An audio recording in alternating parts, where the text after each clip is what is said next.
మన మేనిఫెస్టో కనిపిస్తూ ఉంటే, కనిపించే పాలన మనదైతే, ఇప్పుడు హోర్డింగులు పెడుతున్న రెడ్ బుక్స్ అని, రెడ్ బుక్ అని హోర్డింగులు పెట్టి, ఆ రెడ్ బుక్లో కక్ష సాధింప చేయబోయే అధికారులు ఎవరు, ఎవరిని కొట్టాలి, ఎవరిని నాశనం చేయాలి అని చెప్పి ఏకంగా పేర్లు రాసి రెడ్ బుక్ అని చెప్పి దాన్ని ప్రకటించి ఏకంగా హోర్డింగులు పెట్టి, ఆ రెడ్ బుక్ అనేది ఏదో ఘనకార్యం చేస్తూ ఉన్నట్టుగా రెడ్ బుక్స్లో ఉన్న పేర్లన్నింటినీ కూడా మేము వాళ్ళని కొడతాము, వాళ్ళని చంపుతాము, వాళ్ళ మీద అఘాయిత్యాలు చేస్తాము, అన్యాయాలు చేస్తాము అని చెప్పి ఏకంగా నిస్సిగ్గుగా దౌర్జన్యం చేస్తూ ఉన్న పరిస్థితులు కనిపిస్తూ ఉన్నాయి.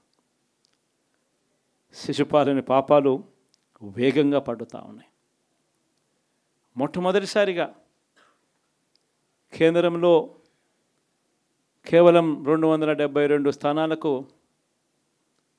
273 స్థానాలకు గాను మెజారిటీ రావాలనంటే 240 స్థానాలకి వచ్చి ఆగిపోయింది బీజేపీ.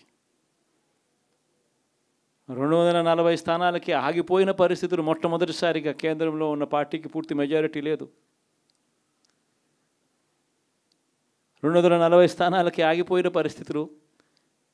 మరో పక్క చంద్రబాబు నాయుడు గారికి 16 స్థానాలు అంటాడు. ఎన్డీఏలో తానే చక్రం తిప్పుతా అన్నట్టుగా మోడీ పక్కనే కూర్చొని కనిపిస్తాడు. మరి ఇలాంటి పరిస్థితుల్లో కూడా రాష్ట్రానికి రావాల్సిన ప్రత్యేక హోదా అడక్కపోవడం, ఇలాంటి పరిస్థితుల్లో కూడా రాష్ట్రానికి రావాల్సిన ప్రత్యేక హోదా అడక్కపోవడం, అడిగి సాధించుకోకపోవడం,